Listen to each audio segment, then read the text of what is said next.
Please note, the following podcast is presented for information and entertainment purposes only. We do not provide investment or legal advice. Welcome to Getting Real with Real Estate. From the Diamond Listing Team of Guardian Realty Center, your trusted advisor for real estate in Westchester and Putnam counties. Hello, everyone. My name is Frank, and I represent the Diamond Listing Team of the Guardian Realty Center of Westchester and Putnam counties. During this podcast for Getting Real with Real Estate, we're going to provide you with some important information for you to consider using real estate as an investment. We'll discuss several tips for new landlords and landladies and what mistakes to avoid so that you can preserve that real estate investment and avoid some major headaches down the line that could lead to some major losses of money. In part one of our two-part series, we'll get into the various issues that can come up when you're dealing with tenants. So let's begin. Buying a home is probably the single biggest investment that someone will make during their lifetime. But whether that investment provides any attractive return all depends on what you plan to do with that home. Some owners will buy a home and later sell it at a higher price to realize a market gain. But other homeowners, however, purchase the home with the intention of generating income. And this is one of the best ways to build long-term wealth. In a multifamily dwelling, the homeowner has the option to actually live in the home. But regardless of whether he or she lives in the home or not, he or she is now faced with dealing with tenants, collecting rent, handling repairs, in short, the prospect of being a landlord. Now, the first and foremost rule to follow is that you should always treat your property as a business. What that means is that you should devote the time, effort, and resources required to ensure that your business provides you with reliable and profitable income. There are 5 important points to consider when dealing with tenants. Step 1. Assuming you don't already have tenants, you need to conduct a search to find ones that will pay their rent in full and on time. Now, you could use a variety of methods to find worthy tenants, including hiring a realtor to list your unit on the multiple listing service, that's MLS.com, or placing classified ads in print and online, posting ads on the community bulletin boards, using social media and word of mouth, and even setting up the old-fashioned for rent sign on the property. Step 2. Once you do find some prospective tenants, your next job is to make sure they are properly screened. This is going to require some effort on your part. You'll need to conduct a thorough background check, including credit history, employment history, current and past rental history, legal issues, and references. In many cases, you can collect all this information by using a written rental application that includes a waiver allowing you to conduct the background check on the tenant. There are a variety of sources online where you can pay to obtain this required information. But don't skimp. Failure to screen prospective tenants thoroughly can only lead to headaches down the line. Who wants to deal with missed rental payments, or your property getting damaged, or allowing undesirable friends or family to move in, degrading the value of your hard-earned investment? Worst case scenario, you unknowingly rent your property to a convicted sex offender without alerting the appropriate authorities beforehand. Make no mistake about it, conducting that thorough background check on tenants is mandatory, and it's time-consuming. But remember what we said before about treating your property as a business. For this reason, we suggest that when you first conduct your search for tenants, consider using a trusted and experienced realtor from the Diamond Listing Team of the Guardian Realty Center. They'll find you tenants and do all of the legwork of screening them. Now, in many cases, you may pay the realtor a commission, but consider this a wise investment in your income-producing property. Step 3. Assuming now that you have selected the right tenant, make sure that you put together a comprehensive rental agreement and not just a simple lease. Don't use a generic document that you download from the internet, otherwise you're going to be leaving out some important clauses and language that will protect you as the landlord, especially if they're required by the specific state where your rental property is located. For example, some states limit how much a landlord can charge for security deposits, or how many days late the rent can be before you can charge a late fee. Other states have special disclosures that must be attached to a rental agreement that involve the presence of any lead paint or asbestos.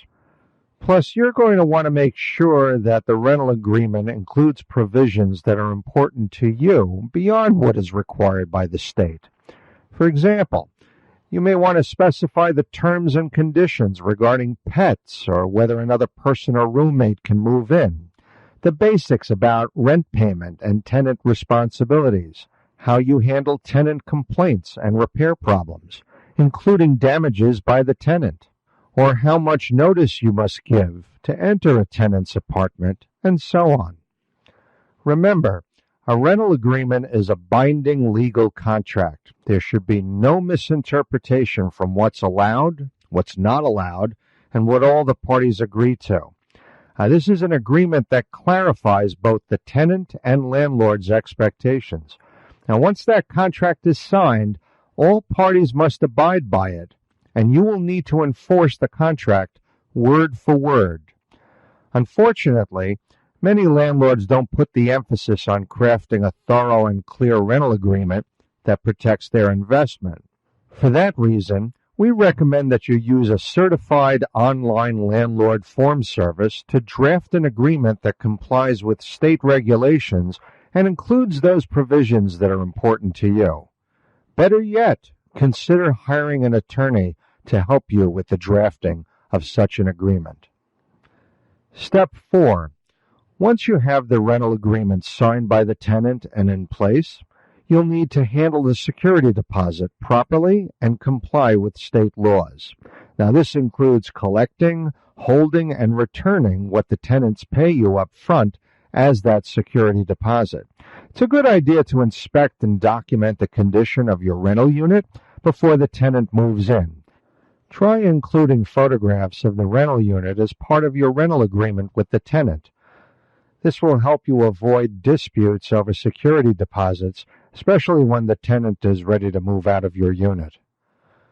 Step 5, and perhaps the most important step, make collecting rent in full and on time your number one priority. For example, consider collecting the rent electronically. Bill paying online has now become a more commonplace occurrence. Nowadays, there's really no reason for you to be collecting rent by a check in the mail. Not only is it time-consuming to go to your mailbox or P.O. box and then keep up with all the checks and then deposit the checks, but it also places more risk. The check can bounce, and then you'll need to pay fees for insufficient funds. The headache continues when you contact your tenant for the rent and the bank fee. So do yourself a favor. Conduct a Google search on collecting rent online to find several options available to you for making rent collection more seamless. Regardless of your relationship with the tenant, falling behind on rent is simply not an option. Now, patience may be a virtue, but your investment in real estate is a business, and too often landlords don't treat their interactions with tenants as business transactions. Emotions often get involved. Either the landlord allows payments to slip on occasion, or on the other end of the spectrum, the landlord is banging on the door in anger or starting a verbal fight over missed payments. The better approach is to simply stick to the contract. Assess your tenant's situation. Determine if their reasons for not paying rent on time are valid. Serve the tenants with a violations notice quickly when their rent is not paid. Now, while it's necessary to be stern with late-paying tenants, it's also a good idea to work with people who generally need help.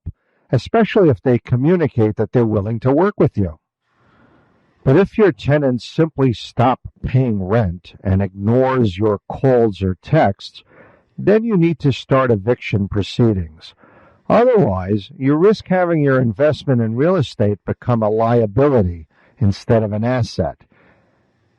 So let's review those 5 tips that landlords or landladies should follow when dealing with tenants. Step 1.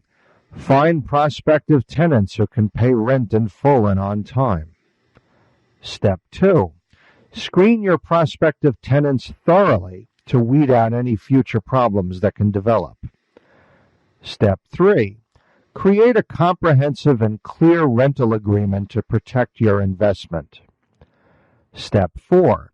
Handle the security deposit properly. And Step 5. Make collecting rent in full and on time your number 1 priority. Although there are many more issues that landlords can face when dealing with tenants, we feel that these 5 steps are the core to ensuring that your real estate investment remains a sound, profitable business venture. In future segments of Getting Real with Real Estate, we'll discuss how you should handle and maintain your property as an investment. Plus, we'll discuss some market trends and statistics pertaining to homes in Westchester and Putnam counties. Thank you for listening to our podcast today. We hope we have provided you with some useful tips and information. On behalf of Joanne Perna, licensed real estate broker, from the Diamond Listing Team of Guardian Realty Center, your trusted real estate advisor in Westchester and Putnam counties. Please join us next time so that you can get real with real estate.